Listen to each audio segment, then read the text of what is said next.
sekolah itu kan gratis, tinggal sekolah saja. Tidak ada kan kisruh-kisruh di Kabupaten Majalengka yang terdengar seperti apa, kan tidak ada. Sebetulnya Majalengka itu ramah-ramah. Kang, saya itu terlahir dari keluarga yang tidak memiliki apa-apa. Saya benar-benar dari nol.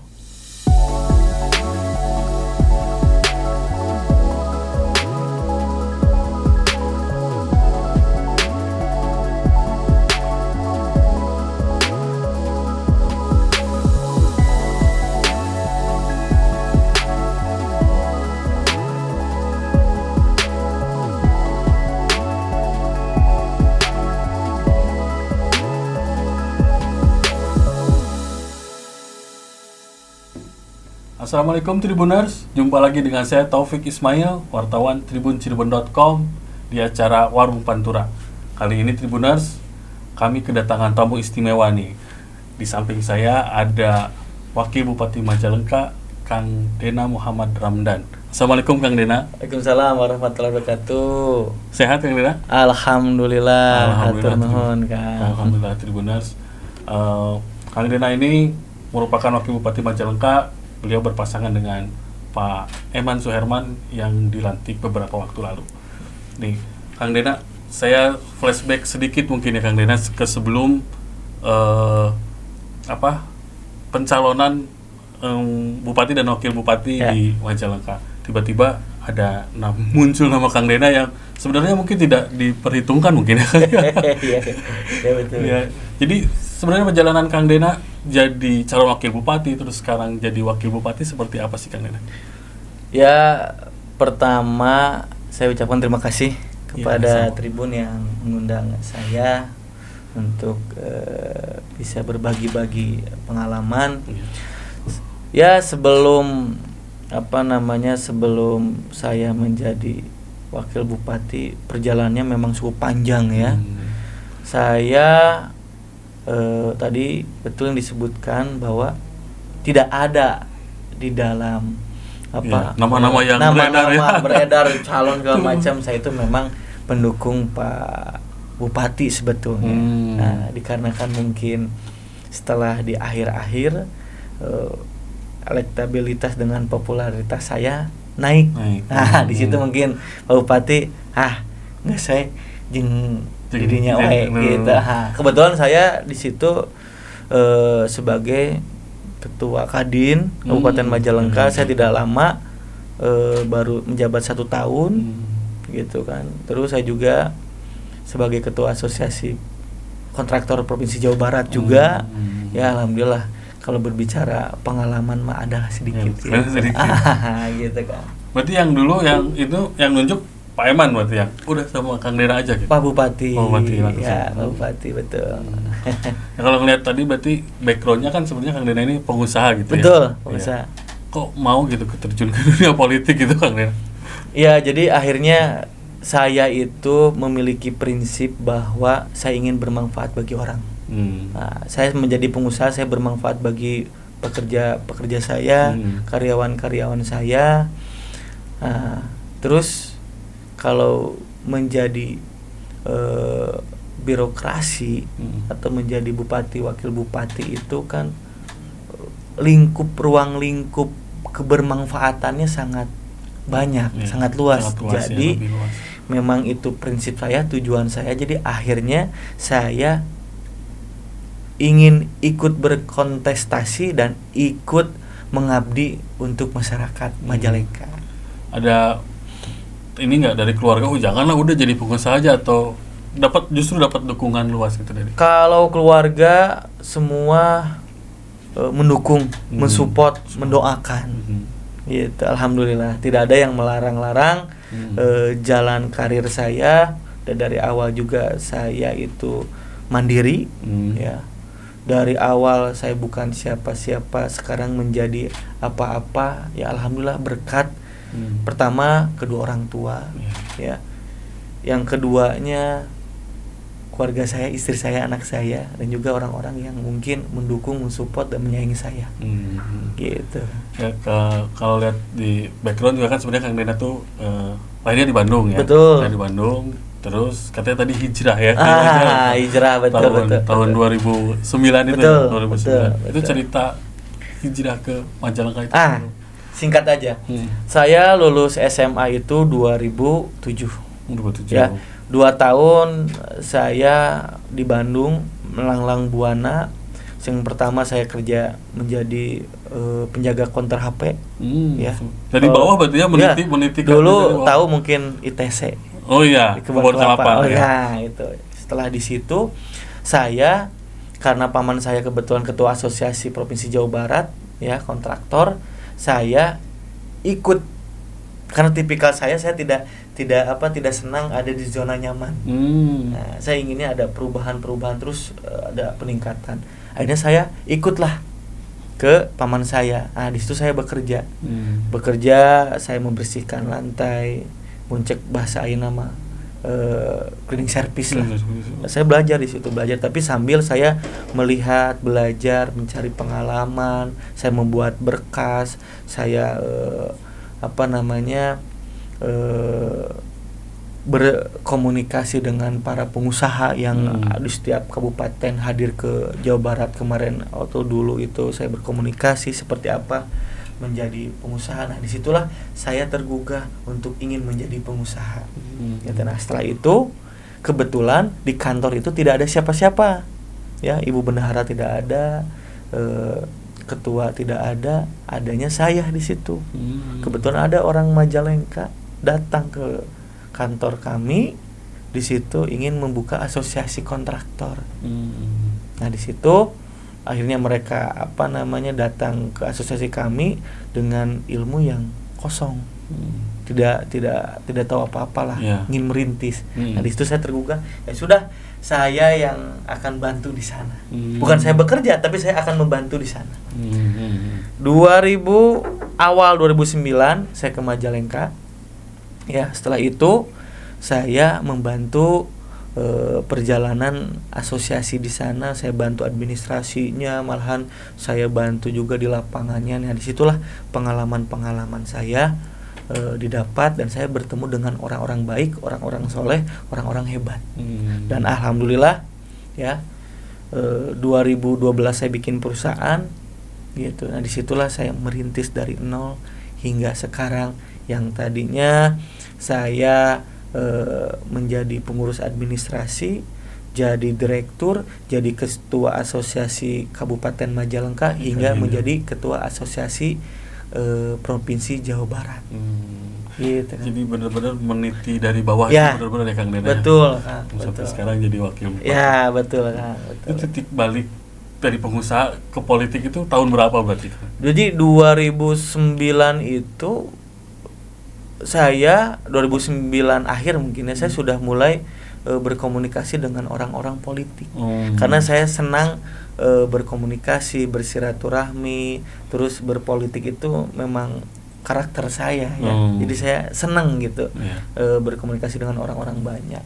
Alhamdulillah bisa sampai seperti ini gitu. Alhamdulillah. Ya. Jadi memang ada tuh pelajaran juga buat Tribuners bahwa segala sesuatu itu harus diperjuangkan dan dirintis, ya Kang. Ya. Orang mungkin taunya Kang Dena udah jadi sekarang jadi wabub aja gitu ya, nggak tahu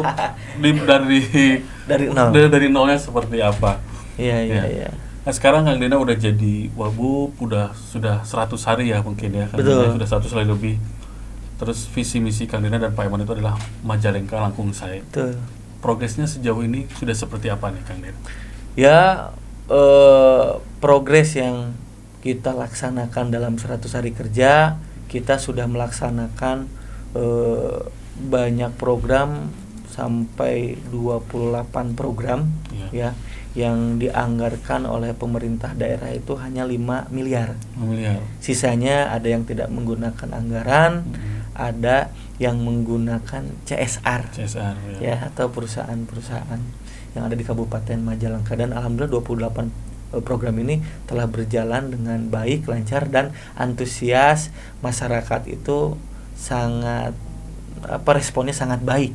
Ya, contoh kita buka menyiapkan pelatihan kerja, menyalurkan tenaga kerja ke perusahaan-perusahaan tanpa biaya gitu kan. Itu kita dapat ide-ide itu, Pak Bupati itu mendapat ide itu semasa waktu kampanye. Apa sih keluhan masyarakat? Apa sih yang diinginkan masyarakat? Akhirnya terkumpullah menjadi 28 program. 28 program. Sudah di launching semua itu ya? Sudah di launching, malahan sudah berjalan, kita ya. kemarin sudah bukan peresmian ya, sudah selamatan lah bahwa 100 hari kerja ini berjalan dengan baik. Semua stakeholder turut membantu, turut mendukung ya. Dampak positifnya sangat luar biasa dan alhamdulillah gitu kan. Sekarang banyak testimoni masyarakat ya dengan program ini yang mengapresiasi pemerintah Kabupaten Majalengka gitu.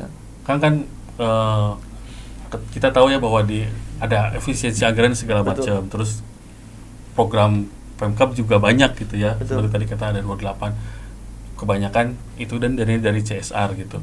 Cara meyakinkan para pengusaha ini supaya bisa ngeluarin CSR itu kan nggak gampang juga. Seperti apa sih Kang Dina gitu? Ya betul Kang. Contoh kayak seperti Perisai ya Kang. Perisai ini itu ada di 2 desa. Satu desa Cipicung ya, yang kedua di desa Cibodas. Ya. Dari 2007 hingga sekarang mereka karena relokasi ya, mereka tidak memiliki surat-surat. Kami sebagai pemerintah daerah prihatin. Dari 2007 hingga sekarang belum memiliki haknya. Ya. Nah, disinilah hadirnya pemerintah, hadirnya Pak Bupati dengan saya untuk memecahkan masalah ini. Ya. Apalagi sekarang dengan adanya efisiensi kita tidak bisa membantu masyarakat untuk membayar pembuatan sertifikat karena ada biaya administrasi di situ. Nah, akhirnya kita sounding lah dengan perusahaan ya, perusahaan yang ada di Kabupaten Majalengka untuk mengeluarkan CSR-nya. Nah, saya yakinkan bahwa dari 2007 hingga sekarang menjelaskan kronologisnya gitu kan, belum memiliki haknya, sertifikatnya gitu atas tanahnya, dan akhirnya mereka ingin membantu ya, ternyata ya alhamdulillah dengan biaya yang cukup besar, kalau tidak salah 150 juta ya untuk pembuatan berapa ratus sertifikat itu bisa selesai semua tanpa dipungut biaya, masyarakat tanpa dipungut biaya, pemerintah juga tanpa mengeluarkan biaya karena efisiensi, tidak ada anggaran. Dan alhamdulillah kemarin waktu pas launching pihak perusahaannya juga hadir dan mereka yang memberikannya. Gitu. Berarti memang dengan komunikasi segala sesuatu bisa ada jalan keluar. Betul Kang. Apalagi kan sekarang di perusahaan di Kabupaten Majalengka itu banyak Kang. Ya, di perusahaan itu banyak. Jadi posisinya kalau kita sebagai pihak pemerintah kooperatif ya, terus menjaga kondusivitas dengan mengamankan, kita berantas pungli, kita berantas premanisme, effort terus kepercayaan, trust kepada pemerintah daerah itu, pengusaha-pengusaha itu semakin tinggi. Saya sebagai pengusaha itu kalau misalkan ada jaminan ya dari pemerintah, kita akan tenang berusaha itu, akan enak, akan nyaman gitu. Apalagi CSR suatu perusahaan itu kan diwajibkan gitu. Nah, alhamdulillah dengan komunikasi kita lakukan beberapa hal yang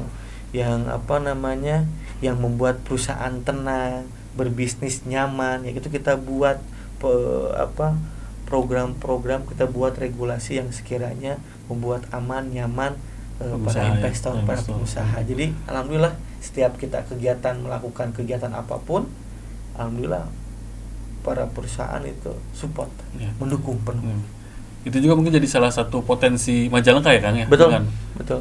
Sekarang dengan adanya mungkin Kertajati, ada daerah-daerah industri juga, memang sedang ada pergeseran ini gitu Kang.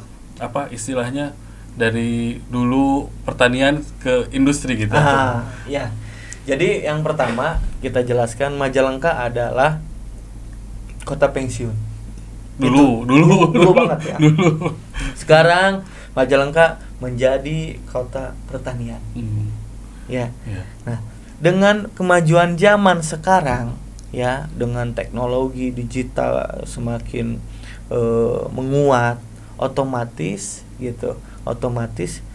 income kita itu harus bertambah. Dengan bertambahnya jumlah masyarakat, kependudukan, otomatis kita juga harus meningkatkan PAD. Nah, disitulah pemerintah berpikir kalau kita hanya ruang lingkupnya di bidang pertanian tidak akan bisa meng-cover semuanya. Kita ingin Majalengka menjadi kota yang metropolitan. Udah tentu bandara hadir di situ, 2 pintu tol ada di Kabupaten Majalengka. Ini menjadi penarik para investor untuk berinvestasi di Majalengka. Ya, kenapa kita ingin menarik investor di Kabupaten Majalengka agar kita bisa bertambah PAD kita untuk bisa mesejahterakan masyarakat. Kalau kita bertambah PAD kita, otomatis jalan bakal mulus, bagus, itu kan. Terus tingkat kemiskinan kita bisa tekan, ya kan. Terus fasilitas kesehatan kita akan terus ditingkatkan. Jadi kita harus berpikir dengan kemajuan zaman ini, otomatis semua aspek itu harus meningkat. Nah, sesuai dengan visi misi kita Majalengka Langkung Sahe. Jadi setiap apapun harus terus meningkat atau lebih baik lagi gitu kan. Siap. Karena kan di 100 hari kerja ini ada 28 program, di antaranya mungkin ada rumah singgah Hegar ya Kang, ada Gercep, Nelayan Bakti, Ngabret. Kira-kira ada program apa lagi nih Kang dalam waktu dekat? Ya Kang, sekarang yang saya lagi gagas dengan Pak Bupati itu yang terpenting adalah 1, rata-rata lama sekolah. Pendidikan, terutama pendidikan, karena semua aspek sudah kita bangun, sudah kita buat programnya, sudah kita jalankan, tinggal bagaimana kita secara simultan terus-menerus melakukan kegiatan-kegiatan program ini hingga 5 tahun ke depan. Ya. Nah, di sini yang kita harus ketahui bahwa rata-rata lama sekolah di Kabupaten Majalengka itu urutan ke 24 dari 27 kabupaten kota di Jawa Barat. Ya, itu sangat rendah. 7,5 tahun.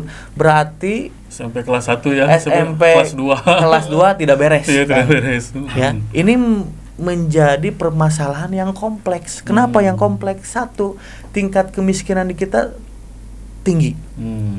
Ya. Itu dari mana? Dari pendidikan, rata-rata dari pendidikan. Ya. Kalau misalkan semua masyarakat kita pendidikannya terpenuhi, otomatis tingkat kemiskinan kita akan tertekan. Karena apa? 1, mungkin mudahnya bekerja, ya kan. Terus pola pikirnya akan tumbuh, ya. Tidak mungkin lagi ada pernikahan dini. Ini kembali lagi kepada pendidikan, Kang. Makanya sekarang saya dengan Pak Bupati 1 akan melaksanakan masyarakat yang berprestasi akan kita kuliahkan. Itu 1. Yang kedua, 1 keluarga miskin 1 sarjana. Itu yang kita akan dorong. Dan juga mungkin di Majalengka itu ada 12.000 lebih orang-orang yang tidak putus sekolah, tidak merasakan bangku sekolah, dan tidak meneruskan sekolah ke jenjang yang lebih tinggi.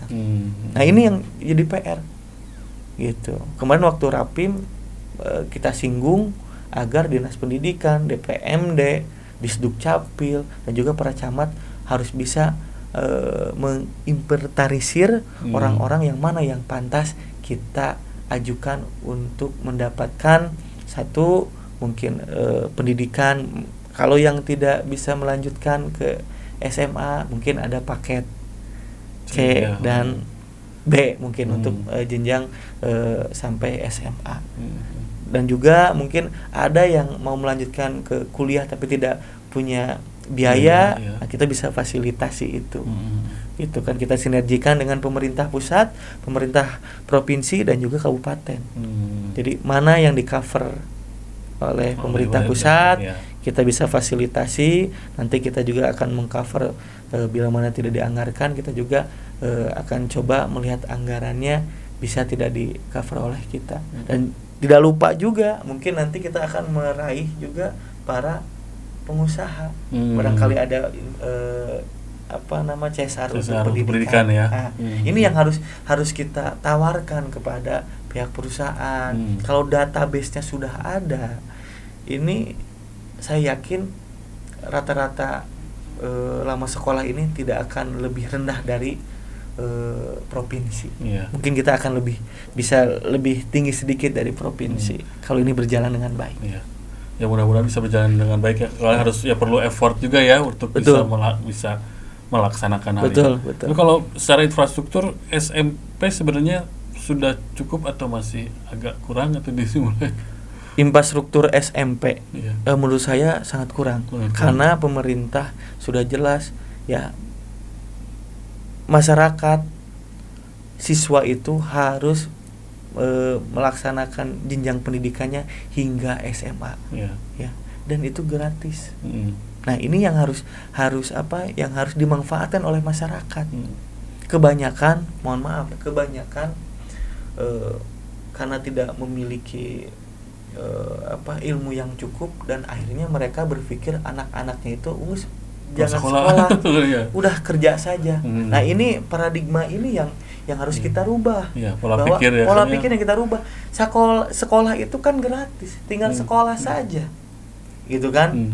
Nah, agar apa? Agar bisa merubah hidup yang tadinya miskin jadi tidak miskin. Karena apa? Karena anak-anak kita bisa memiliki pekerjaan dengan mudah, bisa bekerja dan bisa menjadi tulang punggung keluarga. Gitu kan. Betul. Ya itu memang pendidikan jadi salah satu PR mungkin. Salah satu entry point yang harus kita pecahkan, yang harus kita tuntaskan ya, agar masyarakat Majalengka memiliki pendidikan yang cukup ya, bisa menekan angka kemiskinan di Majalengka, dan saya yakin tidak akan ada lagi pengangguran yang banyak di Kabupaten Majalengka bila mana pendidikannya cukup, pendidikannya sesuai yang ditentukan oleh perusahaan-perusahaan. Apalagi nanti sepertinya nih lebih banyak perusahaan nih kayaknya yang membuka cabang di Majalengka atau membuka kantor di Majalengka. Pasti Bang. Apalagi sekarang ya, Majalengka sangat menjadi target untuk investor membuka kawasan industri di Kabupaten Majalengka, karena banyak potensi atau banyak penunjang yang dibutuhkan oleh para investor. Satu ya, tentu Majalengka itu masyarakatnya ramah-ramah. Ya, premanisme di sana di Majalengka cukup tidak ada ya. Terus LSM mungkin ramah-ramah di Majalengka gitu ya. Kan tidak ada tidak ada kan kisruh-kisruh di Kabupaten Majalengka yang terdengar seperti apa, kan tidak ada. Sebetulnya Majalengka itu ramah-ramah sesuai dengan dengan sebutan Majalengka Sindang Kasih Sugih Mukti. Nah, mungkin seperti itu gitu. Ya. Setelah 100 hari lebih, suka duka apa sih jadi wakil bupati nih Kang Dena? Ya, jadi wakil bupati tentu satu ya, yang pertama kita harus loyal terhadap Pak Bupati. Itu satu ya, sukanya. Terus sekarang ini alhamdulillah saya dengan Pak Bupati setiap kegiatan kita selalu bersama-sama turun ke lapangan. Ya memang kalau lihat di medsos tuh suka bareng aja. Karena apa? Majalengka harmonis. Ya, jangan sampai nanti baru juga berapa bulan bupati dengan wakil bupati sudah berbeda paham. Oh kita enggak, alhamdulillah, karena kita memiliki paradigma yang sama, kita memiliki visi misi yang sama, harus lebih baik, harus langkung saya, ya alhamdulillah perspektif kita sama. Jadi tidak ada ketersinggungan masing-masing gitu. Saya ngikuti apa yang digagas oleh Pak Bupati. Pak Bupati juga merespon apa yang saya usulkan ke Pak Bupati gitu, dan alhamdulillah kita saling mengisi, saling support, saling dukung. Majalengka insya Allah harus lebih baik lagi. Jadi ada porsinya ya gitu ya? Ya ada porsinya. Terus kadang-kadang dukanya apa?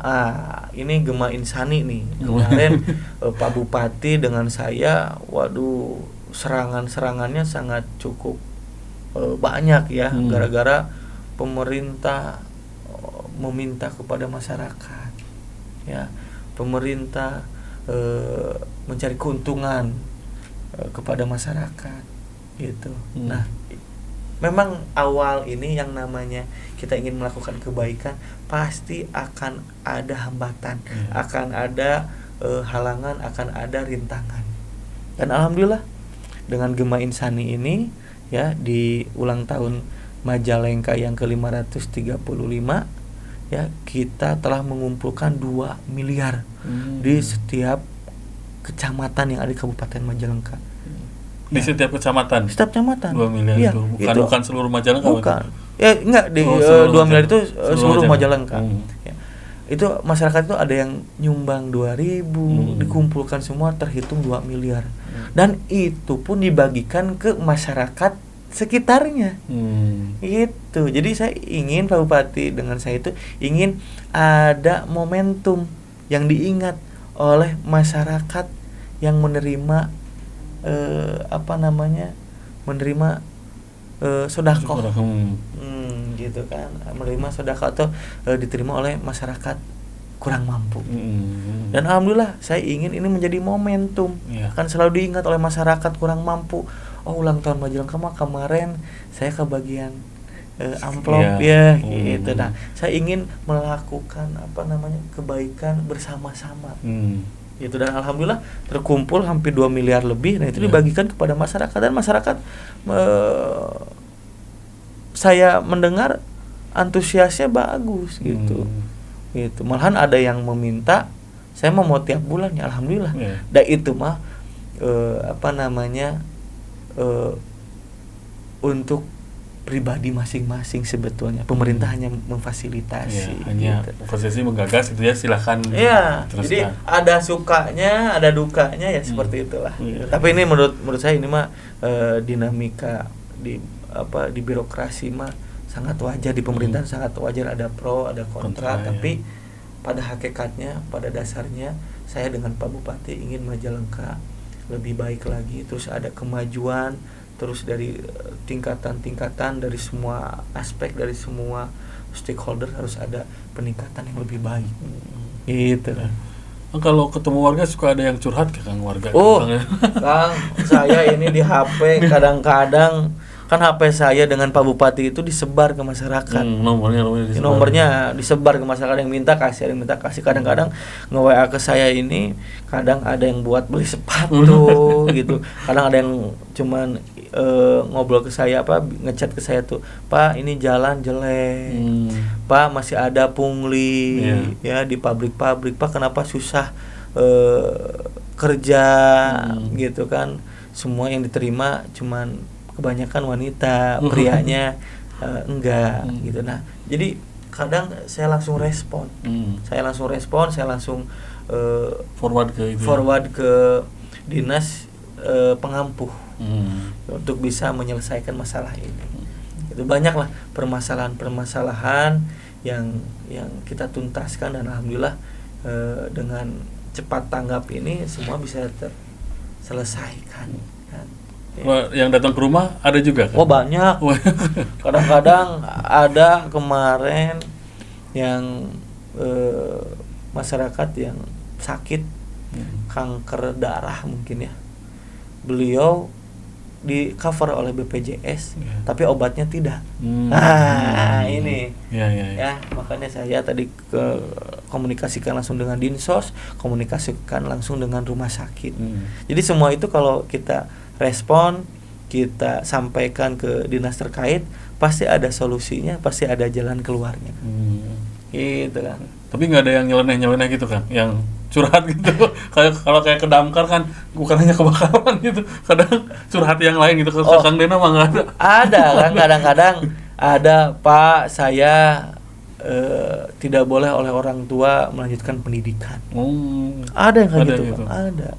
Terus yang disabilitas kadang-kadang tidak dapat bantuan, saya langsung respon kan. Saya langsung hadir turun ke lapangan, memberikan bantuan dan juga menyampaikan harus mendapatkan kartu BPJS gitu kan. Terus kartu-kartu sosial yang lainnya. Karena kenapa? Karena saya cek langsung mereka layak mendapatkan. Alhamdulillah langsung direspon oleh dinas, langsung dibuatkan. Nah, selang mungkin sebulan 2 bulan akan terbit kartu sosialnya gitu. Apakah itu BPJS-nya, apakah itu PKH-nya kan gitu. Jadi banyaklah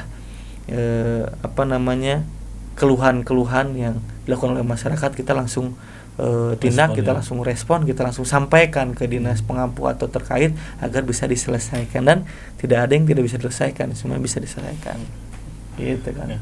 Kan kalau lagi turun ke lapangan gitu, ke daerah-daerah, masih ada yang nggak kenal Kang Dena wakil bupati nggak, atau pada udah tahu gitu, atau aduh ini siapa gitu. Ya, kadang pertama masyarakat itu kadang tidak ngeh gitu, atau tidak sadar bahwa saya wakil bupati gitu ya.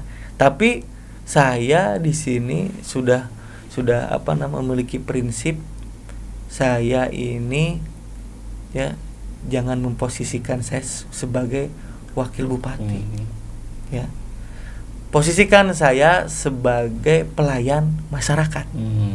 Kalau saya menjadi wakil bupati, nanti akan ego jabatan akan hadir di sana, akan muncul terus selalu ingin disapa duluan. Kalau tidak disapa saya tidak mau gitu kan.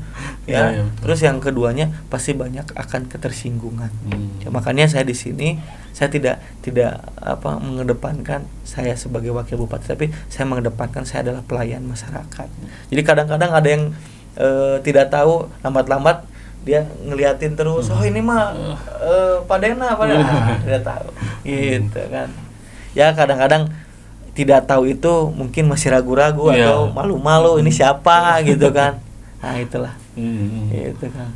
Tapi punya sikap seperti itu dari mana sih ininya, inspirasinya, dari tidak memposisikan diri sebagai pejabat tapi sebagai pelayan?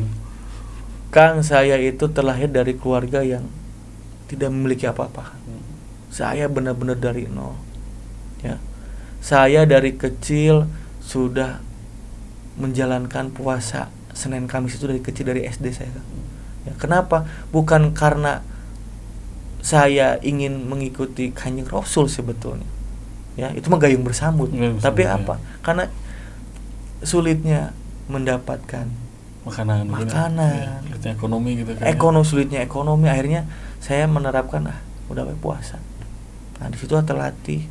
Jadi batin ini, hati ini terus diasah hingga sekarang ya alhamdulillah gitu. Jadi peka terhadap apa yang dirasakan oleh masyarakat kecil. Karena saya juga merasakan. Pernah di posisi seperti itu. Seperti apa kalau saya tidak makan, orang lain kalau tidak makan seperti apa. Gitu. Jadi dirasakan oleh saya. Jadi saya tidak pernah memposisikan saya sebagai wakil bupati, tapi saya memposisikan saya sebagai pelayan masyarakat. Masyarakat harus dilayani oleh saya. Kalau tidak dilayani oleh saya, ada yang tidak makan, berarti itu dosa saya. Jadi sebaik mungkin saya pasti harus merespon, harus mencari jalan keluar untuk masyarakat yang memiliki masalah. Gitu. Jadi memang ketika Kang Dena hadir di tengah masyarakat juga bisa memberikan solusi untuk masyarakat ya, ketika misalnya ada kesulitan seperti apa, setidaknya bisa memberikan jalan ya Ya, betul. masyarakat ini. Ya minimalnya saya sebagai perwakilan dari masyarakat kecil. Karena saya terlahir dari masyarakat kecil gitu. Saya bukan anak seorang pejabat, saya bukan anak seorang konglomerat atau pengusaha. Saya benar-benar dari masyarakat yang kecil, masyarakat yang kurang mampu. Gitu. Jadi jangan sampai lagi ada yang mengalami seperti saya. Mudah-mudahan Amin. bisa terwujud ya. Amin. Ya. Kan kemarin saya tadi lihat-lihat di media sosial juga, kemarin Kang Dena hadir di Warung Jambu ya, Stadion Warung Jambu. Oh ya, Warung Jambu. Seleksi Ya. Persima U17 Ya. Lihat potensi ini gimana Kang? Sepak bola muda di Majalengka. Dulu kan Majalengka punya ikonnya di Jajang Nurjaman ya. Ya. Pelatih Persib dulu ya. Pelatih Persib. Setelah itu kan agak seret gitu. Betul. Nih, kalau ngelihat potensi sekarang para pemain sepak bola muda kemarin yang Kang Dena lihat U17. Jadi kalau berbicara bola itu hobi saya. Bobotoh berarti kan? Wah, bobotoh hobi. Bobotoh. Sampai saat ini saya selalu bermain bola. Saya punya binaan bola juga. Hmm. Nah, karena apa? Saya ingin masyarakat Majalengka itu sehat, kan? Ya. Coba di setiap desa itu pasti ada lapang bola. Ya. Meskipun Ya. kondisinya seadanya. Ya, betul, seadanya. Di pinggir ada kantor kelurahan atau desa, pasti di pinggirnya akan ada lapangan bola. Itu karena kenapa? Orang-orang terdahulu, ya, orang-orang tua kita, karuhun-karuhun kita, nenek moyang kita itu sudah mempersiapkan di situ. Agar apa? Agar anak cucunya bisa berolahraga, agar apa? Sehat. Menjadi orang-orang yang pintar, pandai, sehat, yang otomatis memiliki masa depan yang cerah. Itu pemikiran orang tua dulu. Nah, makanya saya ingin sekali juga menerapkan seperti itu. Jadi pemikiran-pemikiran dulu itu saya ingin menerapkan. Ya, masyarakat sekarang dengan kemajuan digitalisasi, jangan sampai sekarang ada anak-anak yang belum waktunya sudah merokok. Iya. Ya, harusnya belajar mencari ilmu malah keluyuran, malah terjerat narkoba, minuman keras, ya kan? Dengan majunya digitalisasi malah bermain judol, ya akhirnya terjerat pinjol. Nah, saya tidak mau seperti itu, makanya saya ingin ada kesibukan sih untuk generasi muda. Apa kesibukannya? Satu, olahraga. Makanya saya sebelum jauh-jauh hari mencalonkan, saya selalu membuat turnamen bola. Ya, dulu membuat turnamen bola, ya. Nah, saya juga ingin sekarang saya mendukung bukan hanya bola, yang mendukung atlet-atlet yang berprestasi yang ada di Kabupaten Majalengka.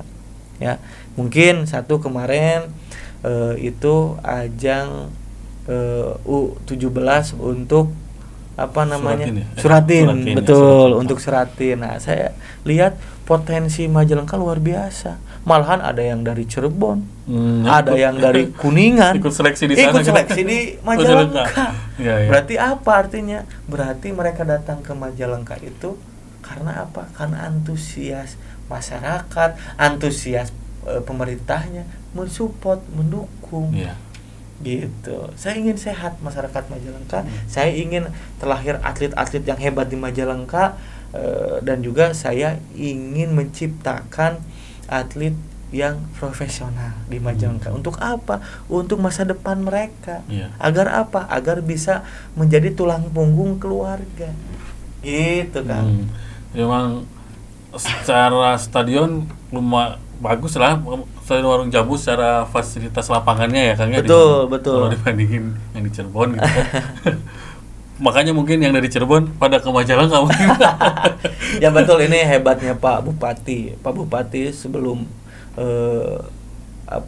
sebelum berhenti menjadi ASN, yaitu di jabatan Sekda, beliau mendorong agar Warung Jambu direhab. Alhamdulillah, sebelum beliau lungsur, beliau menganggarkan untuk rehab Warung Jambu. Nah, pas beliau setelah lengser, alhamdulillah warung jamu sekarang sudah indah. Terus sekarang beliau sudah terpilih kembali, beliau juga akan membangun tribunnya. Ya, lapangannya udah selain Ya, tribun. iya, sekarang. Nah, mudah-mudahan ya sekarang dengan kepengurusan baru Persima, ya namanya di klub yang ada di Kabupaten Majalengka, namanya Persima, itu bisa menciptakan menjadi wadah para atlet-atlet yang hebat di Kabupaten Majalengka, khususnya di persepak bolaan. Gitu. Kang, sekarang kita beralih ke pertanyaan cepat nih Kang. Siap. Waduh, pertanyaan cepat ya. Tapi jawabannya cuma satu kata aja sebenarnya. Oke, siap. Kang Dina, tempat nongkrong favorit Kang Dina di Majalengka apa nih? Aduh, nongkrong. Itu nggak nongkrong Kang Dina. Saya senangnya di tempat wisata. Tempat wisata. Iya. Apa tuh wisata? Panyaweyan. Di Terasering Panyaweyan. Terasering, ya betul. Kenapa nih Kang Dina? Karena saya senang dengan keindahan alam. Saya senang dengan ciptaan Tuhan. Ya. Jadi kalau saya senang dengan ciptaannya, saya senang dengan keindahan, otomatis saya mensyukuri. Berarti saya dihadirkan di dunia ini ya dengan seisinya, berarti saya mensyukuri semuanya. Gitu. Pertanyaan kedua, apa yang ngangenin dari Majalengka apa Kang? Makanan. Kuliner. Berarti makanan favoritnya apa nih Kang Dina? Saya Majalengka pedesan entong. Pedesan entong. Buahnya jelas buah gedong gincu. Gitu. Tadi ya, apa pedesan entong sama gedong gincu? Ya, betul. Pedesan entongnya yang di mana nih? Ada ini enggak lokasi favorit gitu? Ada Baribis. Di Baribis. Ada pedesan entong di situ enak. Gitu. Ada rumah makan Baribis itu. Satu kata tentang Majalengka. Indah, akan menjadi kota metropolitan, kaya akan alamnya, masyarakatnya ramah-ramah dan baik-baik. Kang, ini kan sebentar lagi udah masuk musim liburan nih Kang, liburan sekolah. Majalengka juga terkenal dengan tempat wisata-wisatanya ya kan. Tadi Kang Lena nyebut Panyaweyan, terus kulinernya kita ada pedesan entong di Baribis. Kang, untuk musim liburan atau ya long weekend atau misalnya liburan sekolah atau di weekend biasa, wisatawan kan banyak juga yang berkunjung ke Majalengka. Apa yang disiapkan oleh Pemkab Kang untuk menyambut para wisatawan ini?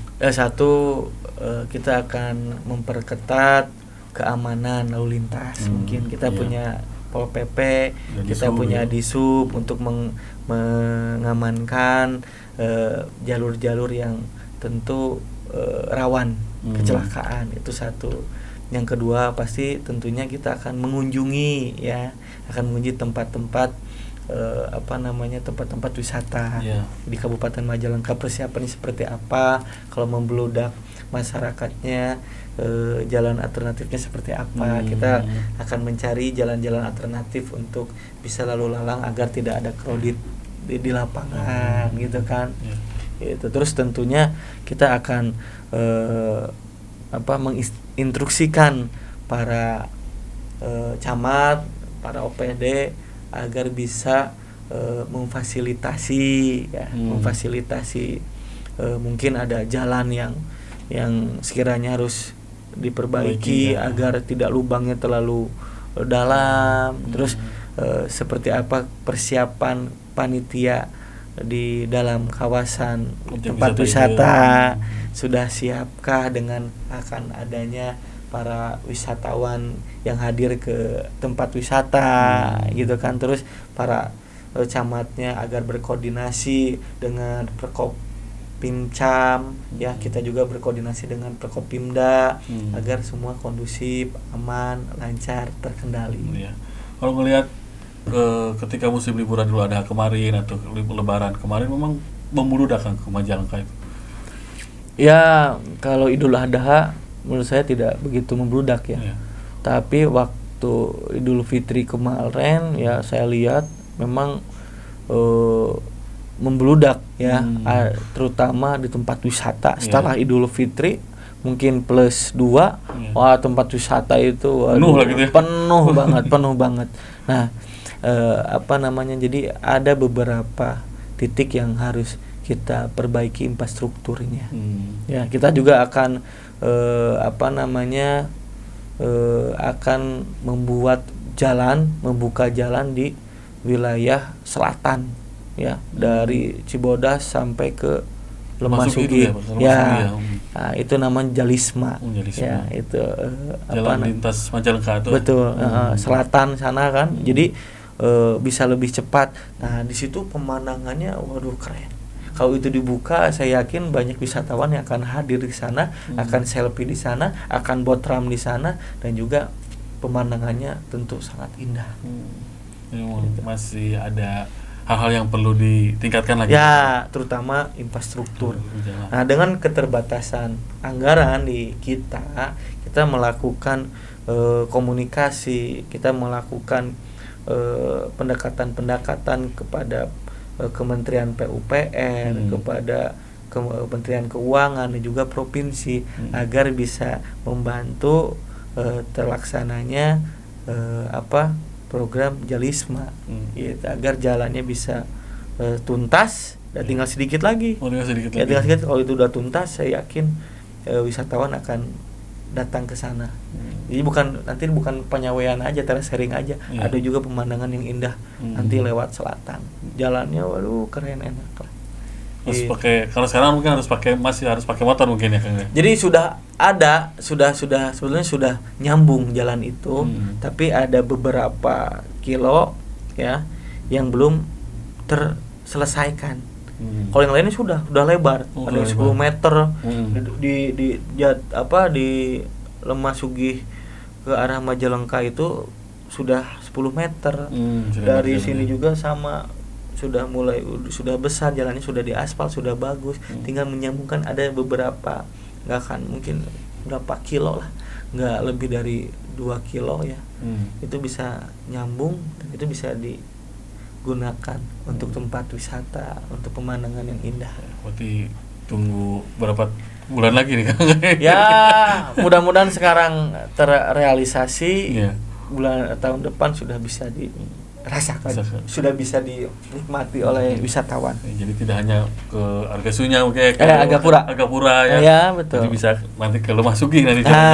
Lemasugi kan itu pegunungannya indah. Banyak. Kebun teh juga mungkin di sana, bukan? Di sana kalau kebun teh di arah atas ya, di Lemasuginya kebun teh. Kalau di bawahnya itu semacam pegunungan, ya indah lah. Gitu. Ya, untuk Tribuners nih yang mau liburan ke Majalengka nih, Kang Dena, kira-kira tempat wisata apa aja nih yang bisa dikunjungi nih oleh Tribuners di bulan? Satu mungkin ya tadi penyewaan terasering, 2 situ Cipanten, ya. Yang ketiganya kita punya para layang, ya. Ini masih di daerah kota ya kalau ini para layang itu di kota di Sidamukti. Terus ke atas Sindangwangi itu Curug Cipeteuy, ya. Terus Grand Canyonnya itu ya, Grand Canyonnya Majalengka katanya. Iya. Oh, itu Cikadongdong juga ada. Banyak lah. Saya yakin Majalengka tempat wisatanya banyak sekali dan juga membuat penasaran para wisatawan. Jadi mungkin nanti Majalengka tuh kedepannya mungkin dibagi 2 ya, Kang, yang utara industri, yang selatan wisata gitu. Nah, jadi gini, gitu, Majalengka topografinya itu dibagi 3. 1 daratan, 2 perbukitan, 3 pegunungan. Ya. Di Majalengka ada industri tekstil, industri garment, industri makanan. Di tengahnya ada tempat wisata, perbukitan, ya. Terus daerah atasnya itu industri pertanian, sayur mayur ada di sana, jagung, beras, bawang merah, bawang daun, kol, cabai, wah segala macam. Komplit betul ya. Di Majalengka itu sebetulnya komplit semua, ada semua. Gitu. Yang penting satu, pemerintah support ya, mendukung program-program yang dibutuhkan oleh masyarakat. Ya. Kepentingan seperti apa, jadi beda mungkin kepentingan yang di selatan seperti apa, yang ya, di betul. yang di utara seperti apa. Betul, tinggal betul. menyesuaikan dengan. Tinggal menyesuaikan gitu. Ya. Terakhir mungkin Kang Dena, pesan-pesan untuk warga Majalengka ini seperti apa?